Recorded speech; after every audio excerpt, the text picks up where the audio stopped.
Today on the Where Traveler podcast, our host Teresa Rodriguez talks with Shirley Scott. She's a Big Apple greeter, one of a team of volunteers who welcome visitors to New York City with one-of-a-kind experiences that are free.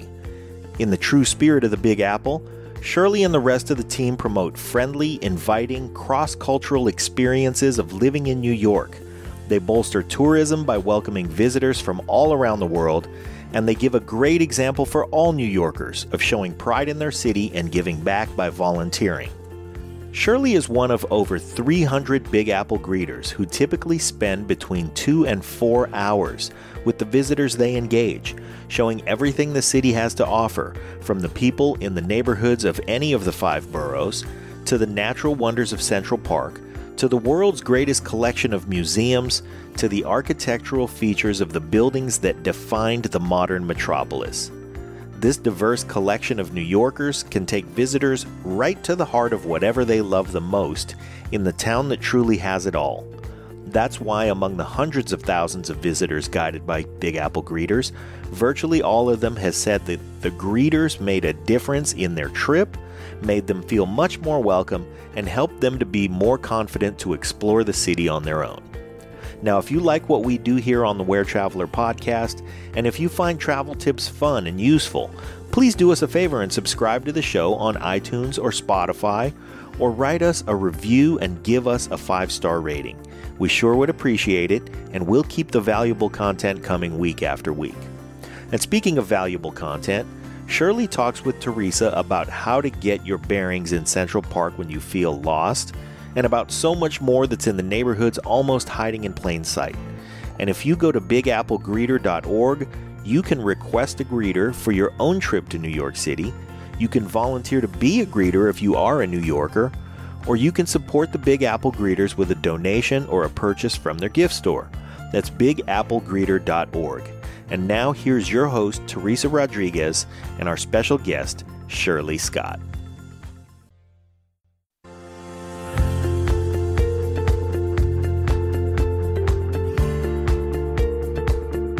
You're listening to the Where Traveler podcast, the audio companion for Where Traveler magazine in print and online. For more information, go to wheretraveler.com.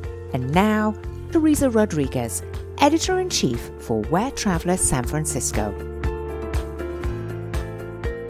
Hi, this is Teresa Rodriguez, your host at the Where Traveler podcast, and we're on location in Central Park with Shirley Scott, who is part of the volunteer program called Big Apple Greeters. Shirley, thanks so much for being here with us today. It's a pleasure to be here. Thank you for having me. Well, this is pretty awesome. I didn't know that there was a program called Big Apple Greeters. Can you tell us a little bit about the program? Absolutely. It's a completely volunteer-based welcome visitor program.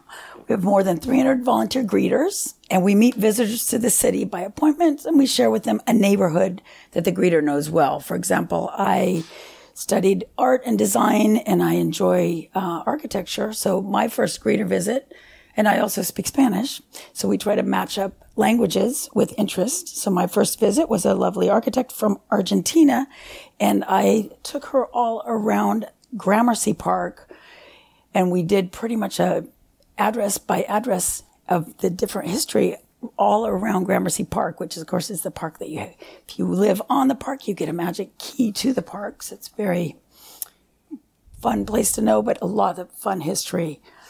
And that the greeters are not specifically tour guides at all. They're new friends who are sharing their love for their hometown, knowledge of our city, and just personal favorites and insider tips. So how do people find out about Big Apple Greeters or connect with the Big Apple Greeter? They can make a reservation just by going to our website, which is www.bigapplegreeter.org. No S at the end of greeter. And you'll give your more or less your travel dates, and and any specific interest in the city. There's one option that you'll see on the website that'll be greeter's choice. So in that case, when they go to look for a greeter, they can find one that's available during your dates that can just choose some place that they think it's one of their favorite places to share with visitors that come to New York City. And this is totally free? It's totally free. It's a free service. Donations are welcome. Donations directly to Big Apple Greeter can be done on the website. Absolutely. No money changes hands. We're happy if they go to a little coffee afterward or something. Everyone pays for their own. There's no need for anything to be given to the greeter that day. It's usually about a 2-hour walk around. The greeter will actually meet the guests at their hotel. Oh, wow. So if you're staying at a hotel, that's fantastic. Yeah, it makes it easy for them. Yeah, because, I find that when traveling, especially in a city as big as New York, it can be really, really overwhelming. And we love our concierge. They're fantastic. They give us the information that we need. But of course, the concierge can't leave their desk and take us around the neighborhood and show us the sights. So I just find it so awesome that Big Apple Greeters exists and that these people are willing to spend their time doing this. And so I know that they'll meet you at your hotel and take you on a tour of an area that you're interested in.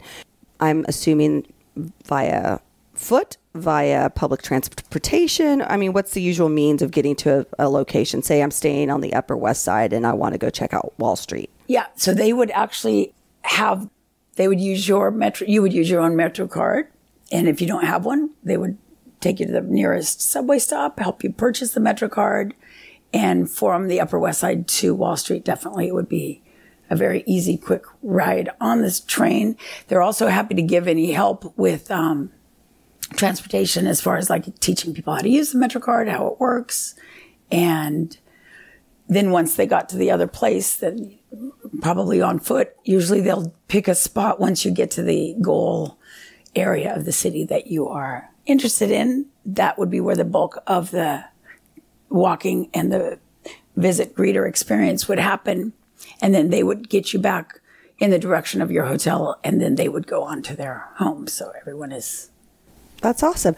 So let's talk about you and tell us about your history in New York. Or how long have you been living in this big city? In this big city, I've been here about over 20 years. My dad was born here, a few blocks from where we are right now, and he got an interesting idea between college years to go up to Alaska. So he stayed there for 60 years. So I was born and raised in Alaska, but ended up coming back to New York about 20 years ago to take care of my grandparents, his father, until they passed away in the late 90s. But I ended up going then to school here. I went to Parsons School of Design, got involved actually in Big Apple Greeter and a couple other fun programs that I kind of... In New York, obviously, a lot of what you make ends up going toward rent. So what you have left, you kind of have to be careful with. But I've gotten pretty good at living on a shoestring and finding opportunities for cultural events that are easy to go to and share with others at pretty low cost. So, can you share those ideas with us? Yeah, there's a lovely lady, Nutella, that she invented this years ago. She created a website called clubfreetime.com. The beauty of this is that you can even sign up just for a month for a very nominal price, and it will give you literally hundreds of activities, everything from outdoor movies to the outdoor festivals to what day museums happen to be free to just hundreds of things every day on the website for a nominal fee. I think the yearly fee is only about $19.95, so you can just do it for a month if you're coming just for a visit. And besides being a huge source of, it's basically everything from $10 down to zero, everything from free under $10. But she also has a big relationship with a lot of the theaters. So they have she has the ability to actually give you comp tickets for events that would normally cost between $25 and $150. And the comp tickets, there's a small service charge, nominal about $4.50. But with your membership, you have access to go ahead and purchase those tickets. And it's a really wonderful resource. Can you tell us about something that you've done or how you've used that service? I got to see Michael Moore for $4.50 on Broadway, and it was orchestra tickets. She also usually gets the best tickets. These are tickets that producers, when I've helped produce shows, we've used things like Nutella's clubfreetime.com, because if we have saved out seats for critics or the press or special guests or house seats, and then 2 days before they're not gone, we don't want that front row or the front orchestra seats empty. We want to make it look like it's completely full. So we'll go ahead and give Nutella 20 seats or 10 seats or whatever we have left. So the first 10 people that are looking on there can get these amazing orchestra seats for $4.50. The only thing that we ask, obviously, is they don't mention to anyone else that they only paid $4.50 when somebody next to them perhaps paid full price, and that they just respectfully reserve comment about whatever it is you're watching until you're away from the theater. But in the end, it's just a wonderful opportunity to be able to do that. I've gone to hundreds of things. So there was a show that they've been doing for the last couple of years called The Who's Christmas. And it's a spoof on Cindy Lou Who and the Grinch. And it's Cindy Lou when she grows up. And it's a hot ticket. It's very funny. It's the actress is the gal that was in a Broadway show that was very popular. And it's a one-woman show. It's hysterical. I think the tickets are $79. It was beautiful theater on the West Side. I was able to grab a couple tickets when I had guests in town, and $4.50. So, and what we've got the theater. So she does a lot of theater. What are the other things? You mentioned some museums that she works with. Yes, as well? She'll do some museum entries, but also, well, she has I would say the best, at least what I've seen, website for searching, because if you actually do it on a computer, you can put in your date range of when you're coming or when you have guests coming, and then what you're looking for. And you can just tick it off. I want museums. I want out-of-door things. I want street fairs. I want concerts. I want classical concerts. I want free walking tours. I want whatever it is that you want. You click it, and then it'll give you this whole list of everything that matches your dates and your criteria. And then she also has on there a favorites. So you can just click on things. And then when you reach out to your guests, they already have a compiled list that is basically they can choose from that list. And it's a very efficient website. So what was the name of the website again? Clubfreetime.com. Clubfreetime.com. That sounds fantastic. So I think that would be something that visitors to New York should do prior to arriving. Is that something you would recommend? Absolutely, absolutely. Because some of the things, even though they are at sometimes some of the theater or the classical, you can get. She has connections with Carnegie Hall. Wow, that is just an honor to just go in and see something at Carnegie Hall. So if you can do it for just the $4.50, if you can do it just for the service charge, it's a great honor just to be able to do that. But a lot of those sometimes are in advance. So yes, it's a great idea. If you know your dates ahead of time, go on clubfreetime.com, pay the nominal membership for however long you decide, and then choose your dates and put things in your favorite spot. That's awesome. I love it. And what else do you have for us? Another favorite of mine that I always share with people is called goldstar.com. And this is actually all through the United States by now. When I first heard about it, it was through a wonderful travel website called TangoDiva.com. And it was for San Francisco, and they'd opened up New York. But now it is in many, many cities, from Chicago to Houston to Dallas to Boston to Washington, D.C. We like to think of Gold Star as the easiest and most affordable way to go see live entertainment. And it's all across the United States. They now have Gold Star. They have about 10 million members. And this helps them also attract other venues that will be happy to give them their extra tickets and options. This is one that they'll have things like the Madame Tussauds Wax Museum, which is about maybe $35 to get in. Everything on Gold Star is 50% off. Oh, that's fantastic. And then beyond the 50%, then you'll pay a little service charge that varies depending on how expensive the ticket is. Now they have actually also gotten in with comp tickets as well. So some of these may even overlap, but there might be comp tickets for other venues as well and other concerts and whatnot, in which case you don't even have to pay the 50%. You just pay the whatever service fee they've decided. I've even gone to like the Crawfish Festival on Governor's Island. It's supposed to be like a $40 ticket or something, and it was comped because that helps the producers of the show, because it just gets you there, and then they assume obviously that you're going to perhaps purchase something there, so that just helps their numbers. And it's a really big opportunity to be able to go to all kinds of different shows. They also have Broadway sometimes. They had Spider-Man on Broadway. They have a lot of the big ticket Broadway shows. So it's pretty much 50% of an orchestra ticket plus the service charge. And that's goldstar.com. And if you do follow Gold Star on social media, every week they have giveaways that are fun little options that obviously it'll inspire you to go ahead and look on it again. But you'll always find something any day in New York. Yeah. On any given day, there are probably 400 different options. That's amazing. And their website actually is lovely too. They've just updated it, and it has nice little picture icons. So if you want family activities, you want only outdoors, you want things on the water, every single boat trip in Manhattan is pretty much on Gold Star. That's fantastic. That's our little secret. Yes. Not anymore. I hear that you also volunteered at Central Park and that you have a few little secrets that you could share with our listeners. Yes, Central Park is just Olmsted's gift to the city. It's like an oasis in the middle of the city that you can go to at any time from any direction. Right in the middle between 59th Street and 110th Street and between 5th Avenue and Central Park West.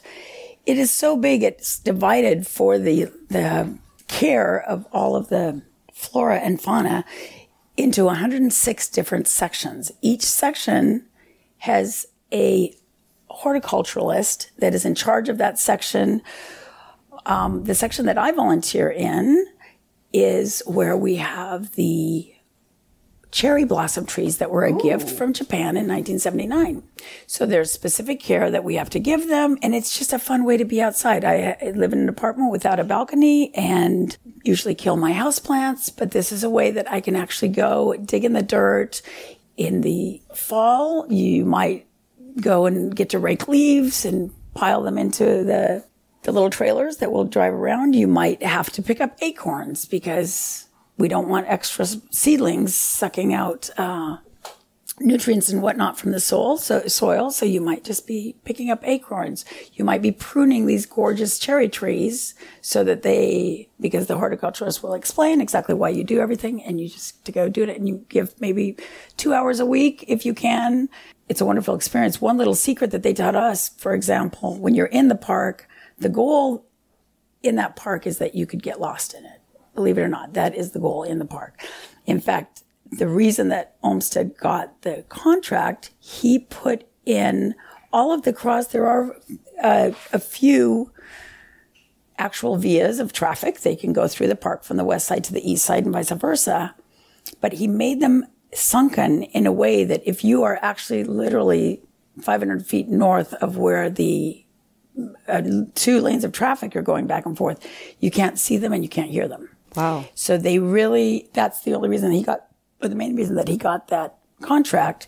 And it is magical. So when you're in the park, if you look now with Harlem getting completely renovated and large buildings going up on the north side of the park, of course, Central Park West, and you've got the Dakota at 72nd, and you've got on the east side, higher buildings going up on the east side. Obviously, Central Park South, which is also 59th Street, has lots of new buildings that are also high. So if you're in the middle of the park and you look at the horizon, you may think, oh, I'm looking south. I'm going to walk south. Uh-huh.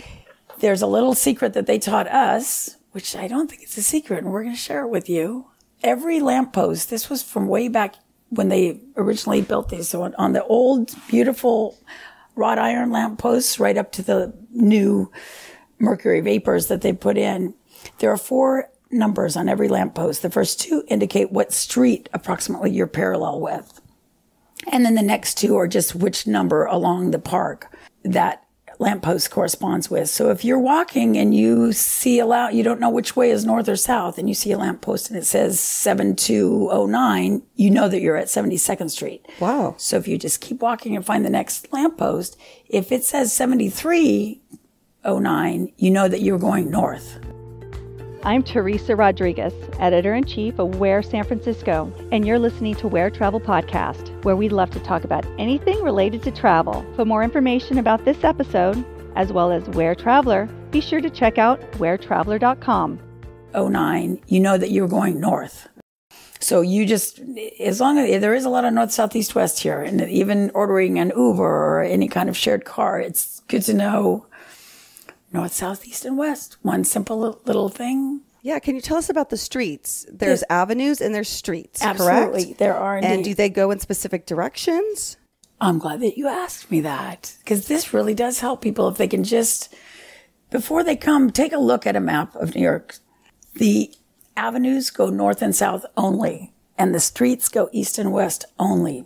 That's pretty fascinating. And, you know, transportation in New York can be super tricky, especially coming from the airports. Is there any type of transportation you would recommend for each of the different airports? So let's start with Newark, for example. Newark, you have a couple options. There is one called the Newark Express Bus, which runs not as often as they say it does. And I use it often, but I give myself 3 hours when it should take an hour and a half. But okay, just saying. And I believe it's about $17 one way or something, and maybe 35 round trip, or 19 one way and 35 round trip, a little discount for the round trip. There's also you can take the train from Newark Airport. They now have a little section, a little air train that you can go to that hooks into the New Jersey Transit, which will take you to Penn Station, which is a little overwhelming if it's your first time in New York. Okay. The good thing about that bus is it has 3 very nicely located stops, one at Port Authority. Bus or train? The bus that we were talking about before, because you're all on the surface. You don't have to go up and down. You don't have to lug luggage. Oh, got it. Yes. So the train is $12.75, but it's a lot more hassle, and it leaves you in a very confusing, very busy Penn Station. So we don't want to do that. Not for the first time that you go, unless you're really familiar with Penn Station, maybe by the time you're ready to leave. Other options are your car share services. My favorite happens to be Via. It's a shared service. Their drivers are well paid. They're happy, and they only accept luxury vehicles. So if you're at Newark Airport and you order a share, 9 times out of 10, you're going to be the only person in there. So it's a very reasonable way. It's maybe $55 one way to go from the airport into Manhattan directly to your address within 2 blocks of your address. But you can always tell them to drop you off early if you need it. But it's about $100 cab ride. Oh. So with the Via, that already includes your tax and tip, et cetera. And all the tolls. And a portion of the tolls, yeah. Because we were going through and it was like $15 cash it's for crazy, a toll. yes, it's true. And then we've got JFK. Would you recommend would you recommend the same for all? JFK also has a different air train, because that's obviously it's in Queens. And so it's instead of coming from New Jersey, that air train from JFK takes a little while, but it's fairly simple. And it's, I think, $4.75 or something to get on the air train. And then it's just a regular subway ticket, which is $2.75. So it's very efficient. Yeah. And it's all rail. And then it'll just take you to whatever subway stop you know. So again, if you already know the subway stops, helpful. Right. Otherwise, JFK, you can take any of the shared ride service out of LaGuardia and JFK. They have, it's called Golden Touch is the company that does the hourly bus service. Unfortunately, I don't think they just cut down their hours, and it's only from like 11 in the morning till 7 at night, which doesn't make sense to me, but they evidently are competing, I believe, with all these shared car rides, and they didn't have the people that they used to. Right. But that's very efficient, and it stops pretty much similar places as the one from Newark, and it's approximately the same price, maybe a little less, about $14 or $15 one way. In LaGuardia, if you do a shared ride, be prepared to walk maybe the equivalent of 2 city blocks to get to the parking garage in order to be assigned the aisle number for your Lyft, Uber, or Via. Oh, interesting. And from LaGuardia, to be honest, to come in a taxi, which you could get right outside of baggage claim, probably $40. Okay, so it's equivalent. So the shared ride would be maybe $21. Mm-hmm. But if you really don't want to walk all the way to the parking garage, you can just jump in a cab, and then they'll take you directly to where you need to go. Yeah, and I think what's really fascinating, and this happens in like San Francisco, when you book a ticket, it'll say San Francisco area. So that includes Oakland Airport, San Francisco Airport, and San Jose Airport. And it's the same when you book a ticket to New York. it's Newark, LaGuardia, or JFK. And I think that it's really important for our listeners to make sure they know what airport that they're landing in, because yes, you're going to New York, but there are 3 completely different airport experiences. You make an excellent point. Not only that, I've had guests that didn't realize that their inbound flight came into Newark and their outbound was going out of LaGuardia, because many of the airlines fly out of at least LaGuardia and Newark. JFK is a little more international, but especially if they're using some kind of code share and they got the best deal might have been. So it's definitely good to look and know. Of course, now you can check in online 24 hours before, but just definitely double check where you're coming in to and where you're going out of. Yeah, that's a really, really, really helpful tip, because I think now especially with third party booking, online booking, they will say, do you want the best deal? Are you looking for the time? And so you're getting so many more options to book your ticket. So yeah, you could fly into Newark and then fly out of LaGuardia and just assume that you're flying out of Newark, the same airport that you came into. Absolutely. And then you're going to be in a little trouble. Surprise. Well, Shirley, this has been fantastic. Is there any other bits in advice or insights that you would like to share with our listeners? Well, for those of you that are just now thinking, and because you're inspired to come to New York and visit us, my favorite 2 places to look for an airline ticket are skyscanner.com, which is actually fun for you can just put in there from any San Francisco airport, for example, to everywhere. And it'll say, oh, well, today Southwest is having $42. You can go to Atlanta or whatever. And these are the things you can do there. The other one that I do enjoy is Hopper, because they have created an amazing algorithm over about, I think, 14 to 16 years of data from all the airlines' reservations departments, and they can actually predict right now, if we put in, we want to go San Francisco to New York City the 10th of December to the 15th of December.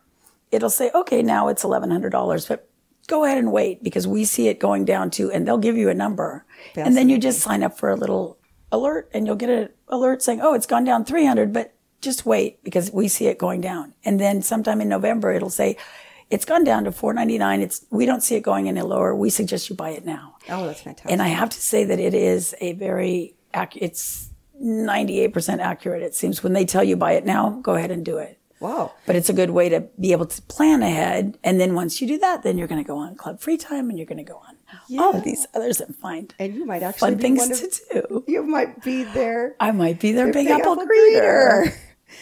Thank you so much, Shirley Scott with the Big Apple Greeters, for spending some time with us here in Central Park in New York City. This is Teresa Rodriguez with Where Traveler Podcast, and we can't wait to see you in New York City. You can find out more about New York, the Big Apple Greeters, and all the secrets that Shirley shared on wheretraveler.com.